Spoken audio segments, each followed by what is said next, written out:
Hello mga idol. Alright, meron ka bang drone?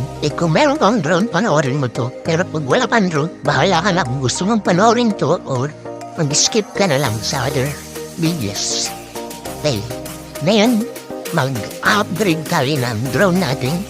So bumili tayo ng mga accessories. Kung ano yan, may mga wide angle lens, tsaka yung parang propeller ka para hindi siya papasukan ng buhangin or likabog dun sa kanyang propeller dun sa low.